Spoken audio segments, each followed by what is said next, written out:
All right, it's that time to take a look at the stories in the papers, the headlines making the rounds that have you and me talking as well. This is Freshly Pressed on the Smooth Breakfast right here on Smooth 98.1.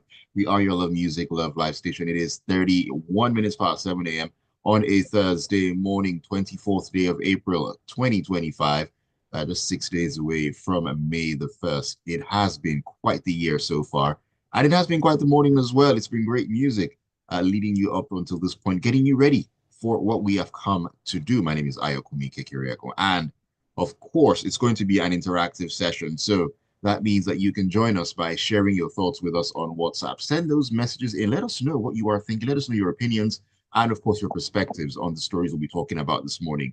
The WhatsApp number remains 0809 444 0981 0809 444 That is the WhatsApp number. We're also on YouTube. We're streaming live. Yes, indeed, we are. You can find us at Smooth 981 FM Lagos. Smooth 981 FM Lagos. So just go to your browser, type in youtube.com/smooth 981 FM Lagos. You'll find us there. And you can also leave your comments. We love to hear from you. All right, joining me this morning to take a look at the stories, give his analysis as well as perspective on the matters. Mr. C is joining me on a Thursday morning. Mr. C, good morning to you. Good morning, Aya. Good morning, Lagos. All right, absolute pleasure having you join me this morning to talk about a number of issues. Now, one of the issues that is going to dominate our conversation this morning has to do with security or insecurity matters. We're going to try to loop them all together to create one big cake at the end of the day, even though they're not entirely sweet, but you get the point of what I'm trying to do here. I'm going to start in the Vanguard newspaper. And this talks about President Bola Tinubu, who on Wednesday, that is yesterday, expressed great worry over the worsening security situation in the country and told the National Security Advisor, that's the NSA, Malam Nuhu Ribadu, and other security chiefs that enough is enough. But the NSA said that the heads of security apparatus have taken the directive from the president and are acting accordingly. Now, Malam Ribadu also said, importantly here, that security situation has improved for the better, claiming that most of the deaths and casualties recorded were as a result of the explosion of improvised explosive devices, IEDs, planted by the terrorists. I just had to, take that out of what was said as well, just to give us a perspective of where the NSA actually is thinking. Now, Mr. C, looking at what has been happening recently in Benue, in Plateau State, in other parts of the country as well, where we've had multiple deaths. I mean, IEDs, how is that even a tenable excuse on one hand? And on the other hand, the president has said enough is enough, but it doesn't feel like it's the first time we've heard something like that. Thank you. So first of all, our thoughts continue to go out to all the families of Nigerians who've lost innocent ones, innocent relatives, in the senseless, wicked, and barbaric killings that have pervaded the nation over the past 2 to 3 weeks. Now, we must remember the president just got back in. He's been away for about 19 days. And during that period, there were significant killings both in Plateau State and Benue State. As incidentally, he didn't cut short his journey to come back. We now discover that whilst he was away on his alleged working trip, he was supposedly giving instructions to his security chiefs. He's come back. They've held another meeting, which in the eyes of some Nigerians is another fruitless exercise. And he's now said enough is enough. Now, to be honest, I cannot explain what that means to anybody because I don't know what enough is enough means. Is he saying that after that meeting, there will be no more killings, or that if there are more killings, that he will sack the service chiefs or he'll replace them? If the latter is what it means, then why did it take over 150 Nigerians losing their lives to get to the point where enough is enough? because the signs have been there all year. The signs have been there last year. The signs have been there the year before last.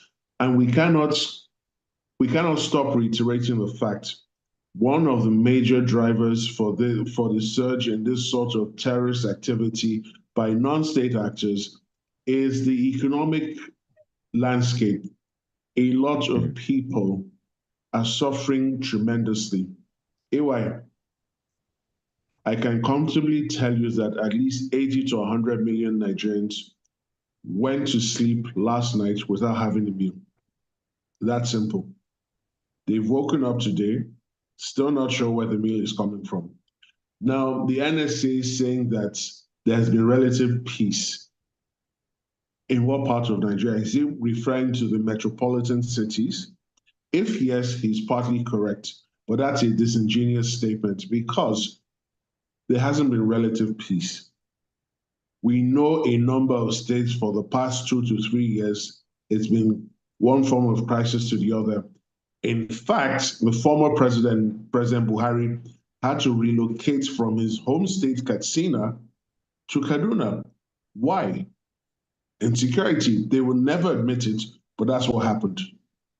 The Katsina state governor comes out to say 6 local governments under the control of non-state actors, and he needs help. Now, this lazy approach of attributing everything to improvised explosive devices is not helpful, it's not wise, it's not sustainable. The attacks in Plateau and Benue did not involve IEDs. People were truly slaughtered in a horrific manner. Now, it's no surprise the service chiefs tried to justify their continued existence in office, their continued stay in office, saying that these are opportunistic attacks. The people on the ground in all of these states will beg to respectfully disagree, and we will have to agree with them. I don't know where he's getting his intelligence, his briefings, that they're all attributable to IEDs. And it's clear that with this current set of security chiefs, we're not going to see a marked improvement, because they have clearly shown from both the ministers of defense, that's the full minister, the minister for state, to the NSA, to the service chiefs, that they are simply incapable of solving the problem. It's no shame if you cannot solve a problem. The honorable thing to do is bow out. So if I mistakenly called to lead a team to conduct a serious critical medical procedure, I would simply raise up my hand and say, no, that I'm not qualified. Let's find a doctor or a surgeon who can do this. They've stayed in office for we're almost in the third year is about to start. No marked improvement. For how long will more innocent Nigerians continue to die whilst the people who are supposed to be managing the security architecture are clearly falling short? In any private organization, once it is discovered or established that you cannot achieve your KPIs, you are removed from that position. It's not about sentiment, it's not about emotions, it's just pure logic. KPIs need to be achieved. And it begs the question again, what are their KPIs? What is expected of them? Ordinary Nigerians do not know. When they were screened, nobody knows what went on, because all sorts of banal and irrelevant questions were asked. The committees in the National Assembly, both in the House of Reps and the Senate, who should be overseeing these things, are nowhere to be found, because guess what? The National Assembly is still on recess and will only resume next week. You would think that in a serious country with all of this happening, the legislators plus the executive will be more serious. But alas, this is Nigeria, the land of the absurd, and a very unserious country ruled by unserious people. And we're shocked at the results we get. Let the fooling continue. Mr. C, you talked about the service chiefs. And like I said earlier, I want to tie up all these stories concerning security together. So I'm going to loop this particular one in. Now it's coming out of the Daily Trust here, and it talks about the Chief of Army Staff, that's Lieutenant General Olufemi Oluyede. Now he has ordered soldiers to flush bandits out of Kwara State within 1 month. Now Oluyede gave the charge while addressing the troops during a visit to Sobi Barracks in Ilori, the capital of the state. And he charged them to flush out the bandits from those areas, stressing that he wants the job done in the next 1 month. Now, first of all, it's interesting to note this because, I mean, previously there were, should I say, denials about the fact that there were these non-state actors within that particular space on one hand, but hey, we're hearing that the Chief of Army Staff wants them flushed out within 1 month. Now, secondly, this is once again a very, very familiar sort of tune playing out here because this is how, the other issues of insurgency that we've had started really small. Oh, small groups here, one local government here, one local government there. And then before we knew, it turned out into be what we are facing today. Now, this is happening out there in Kwara State. And Chief of Army Staff says, oh, I give you 1 month. But a refrain we've probably heard one too many times. Anyway, thank you very much. So remember last year, this same president gave marching orders to the Chief of Defense Staff and the Chief of Army Staff to relocate to Sokoto to deal with the terrorists that were operating in Sokoto and continue to do so. It's almost a year later. Has there been any success? Now, this magical 1 month directive is meant to do what precisely? Flush them to where? To a neighboring state? The army clearly needs new strategies in place to deal with these guys. And remember that these guys also bank on the support of the local populace. That is why they give them food, they give them economic aid, and the populace in some cases is reluctant to do anything that will adversely affect their interest. Now, how does the Chief of Army Staff expect that they will be flushed out in 1 month? Does he know all their locations? What is the intelligence they gathered or gleaned over a period of time? Who are their leaders? Where are they getting their funding from? What are their supply routes? How do they recruit personnel? Where do they get the weapons from? So there are many questions, and what do they want? Because sometimes to win a war against non-state actors, apart from the hard part of the war, you also need the soft part. So these people come with information which isn't true, but to counter that, you have to bring superior information. Are we doing that? So I'm not sure what this declaration, because I'm going to call it a declaration. At the end of 1 month, if they don't achieve the desired objective, what is he going to do? Is he going to dismiss the soldiers there? Is he going to retire the commanding officers there? Is he going to resign from office? So what if it can be done in 1 month? And I sincerely doubt that it can be done in 6 months. What then? What's his plan? What's the fallback? So all these political statements designed to generate clickbaits sound nice on when read out aloud are neither here nor there. The real issues on the ground are not being addressed, are not being tackled. So there's no point assaulting the collective intelligence of Nigerians with statements like this. All right. I mean, 1 month isn't too far away, and we'll definitely be revisiting this particular issue. No one forced him to make that declaration of 1 month. And we were waiting to see what will happen, whether or not they're able to achieve those aims at the end of the month. But we're waiting to find out exactly how it's going to play out. Now, the third part of this issue, the trifecta here, concerning matters of security or insecurity. This one is coming out of the Premium Times, and the story reads that scores of former Nigerian refugees repatriated from refugees repatriated from Czech Republic last year have fled back to their former host country due to threats from Boko Haram insurgents. Now, a community leader in the Doron Baga area of Kukawa local government area of Borno disclosed this to Premium Times. Now, he said More were also planning to leave because Boko Haram insurgents did not allow them to return to their farms or to go about their businesses safely. Now, he said, and I quote, "Our people are returning to Chad because Boko Haram insurgents are disturbing us. They will not allow us to go to the farm or to fish in our rivers," the elderly man said, requesting anonymity for fear of sanction by the authorities. Now, Mr. C, just to go back to what we're talking about earlier on with the NSA, where he said the security situation had relatively improved. Now, looking at this particular story, that says the complete opposite. I mean, if those who had fled the country before back, fled the country and came back are fleeing again, that doesn't seem to show any improvement. Anyway, Nigeria is a continuing paradox.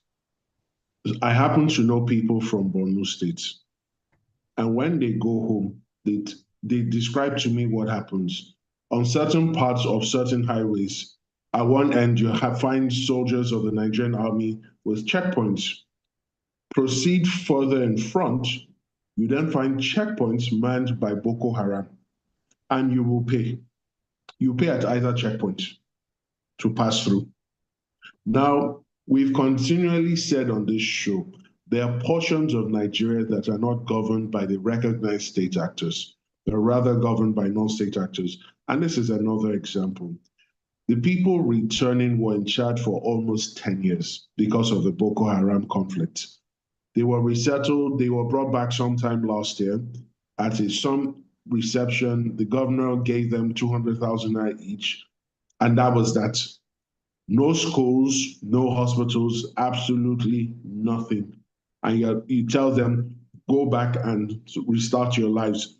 And of course, Boko Haram knows that you've just been dumped in the middle of nowhere. There's no government presence, no government protection, no government support. And they've come back. And the people are now saying, why did we leave Egypt in a sense?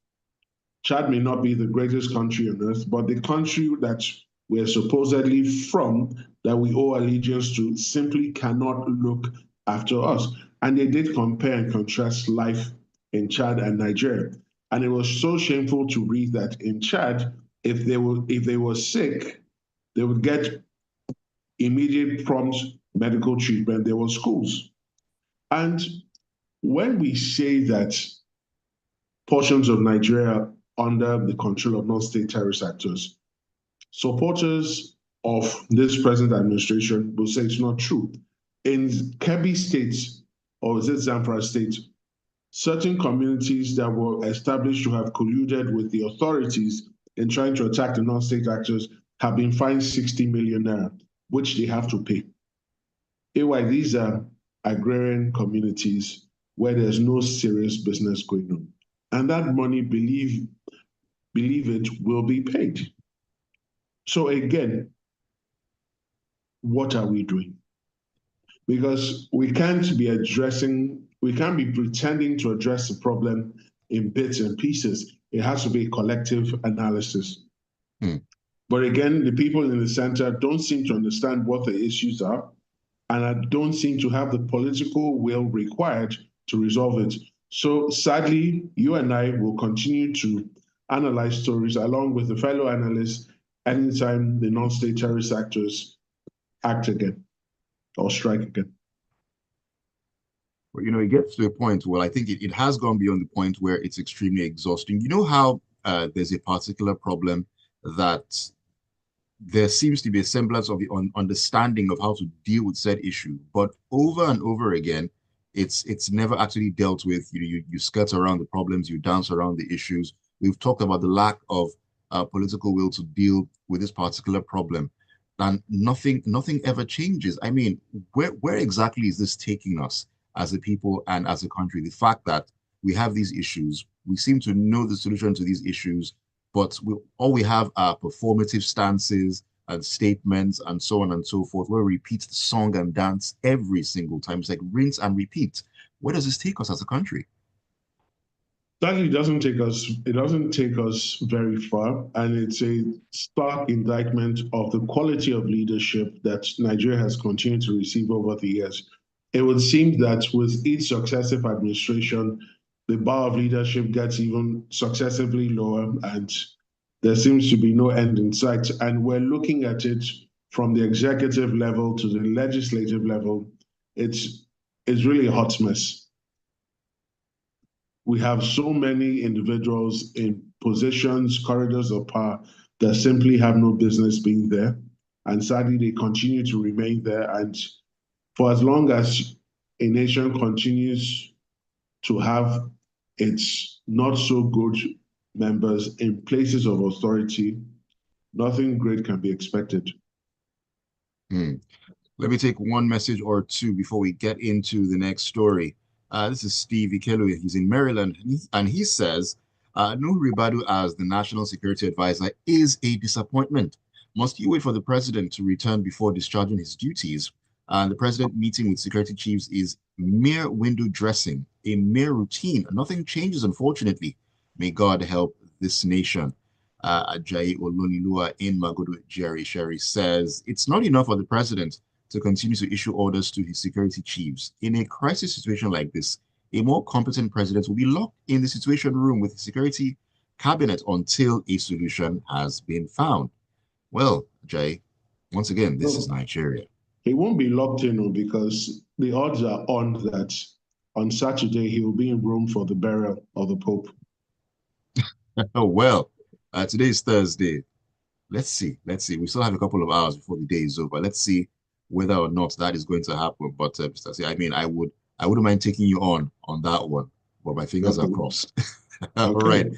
let's get into the next story here. Let's bring the temperature down a little bit and talk about stories that have to do with academia. Now, the federal government of Nigeria has announced the disbursement of 50 billion naira to the academic and non-academic unions of federal universities for the settlement of unpaid earned allowances. The Minister of Education, Dr. Maruf Alausa, disclosed this in a statement issued by the ministry spokesperson Fola Shade Buriowo on Wednesday. Now, this release of funds, he said, was a fulfillment of President Tinubu's promise to the unions. Okay. There isn't much to this story. The unions are owed allowances over a period of time, right? They've worked for those allowances, so it's not like it's some unusual gift being given to them. Now, they finally pay because the unions were about to proceed on a strike, a damaging strike. That's why the federal government rushed to pay.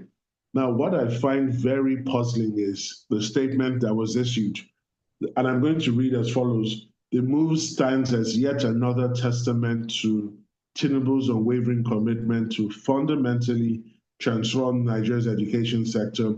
It reflects the administration's bold resolve to transition the nation from a resource-based to a knowledge-based economy through strategic investments in education, infrastructure, and human capital. That is just hot air. What I just read is hot air. You owe money, you paid, and you are patting yourself on the back.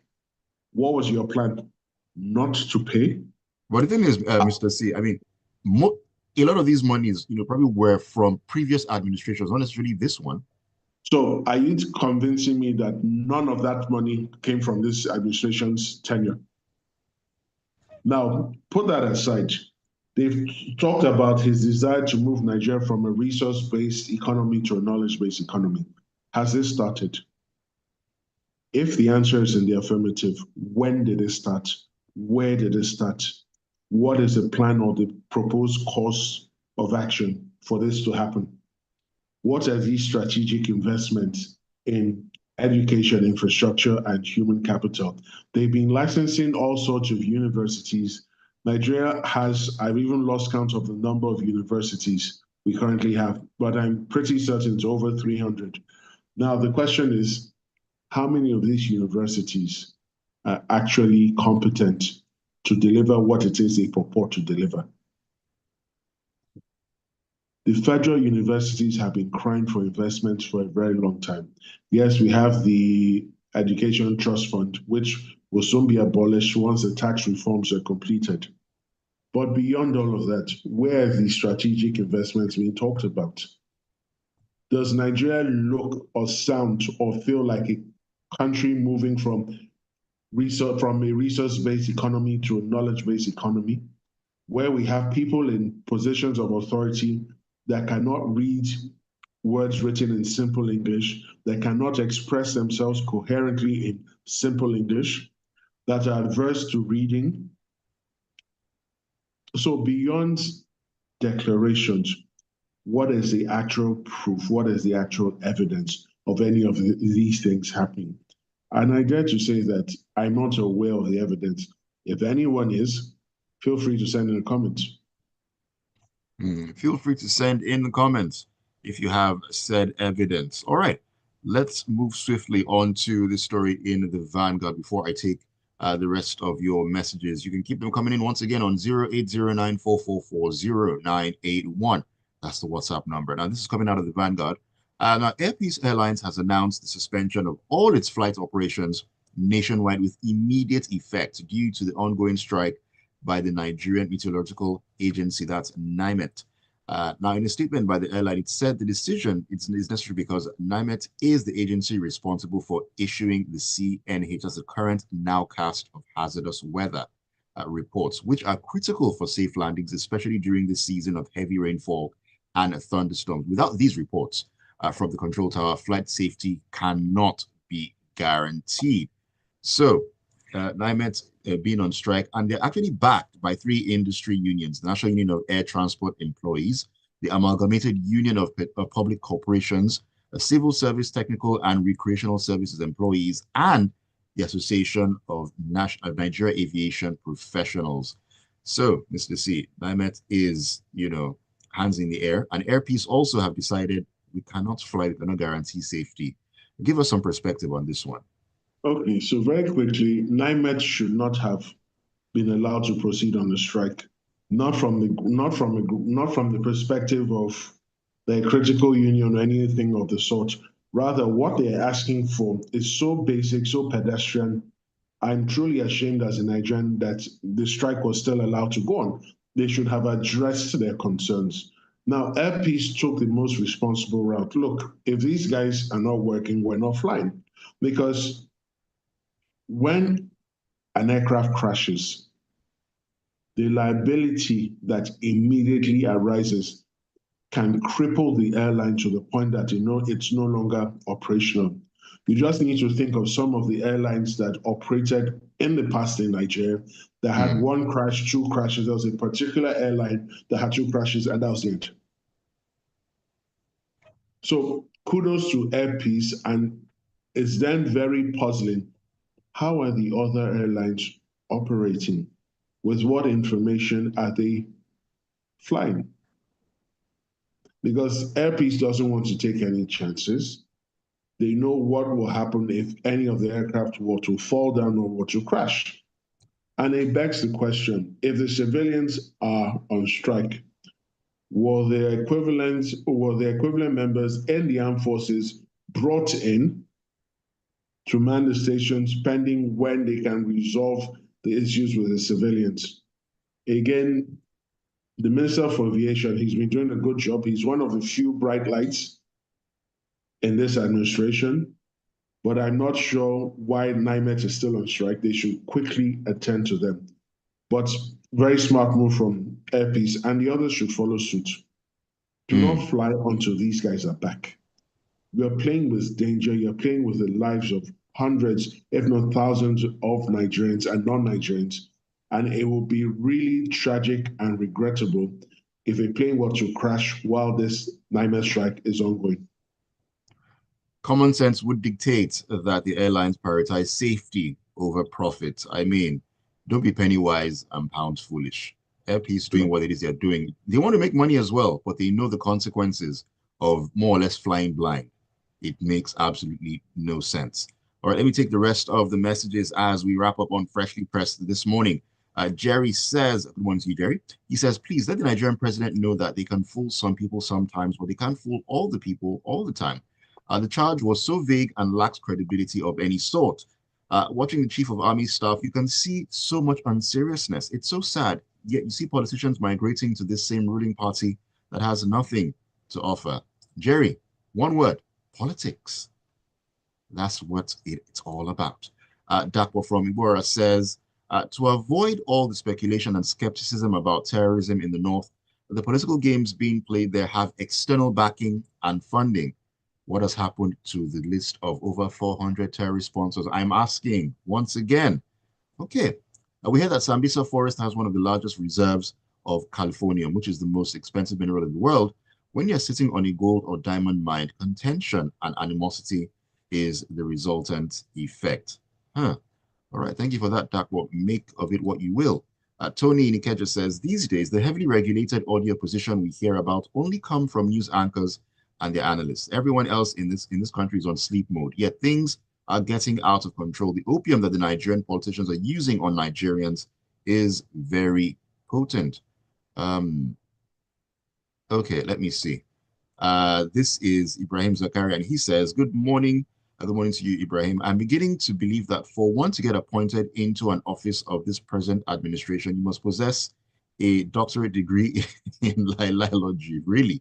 Imagine what the NSA is telling us. I fear this government people who have no single sympathy to people's plight. So sad.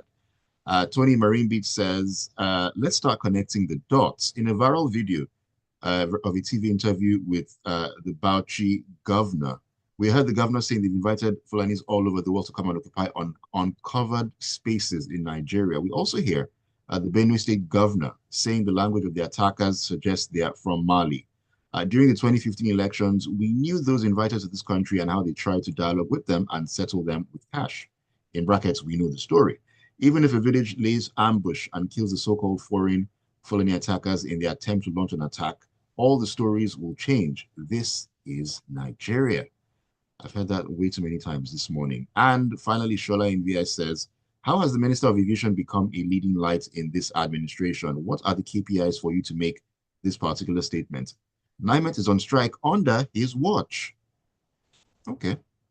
So two things can be true. He's actually done a lot. I'm the first person that will expose the nonsense going on in this administration.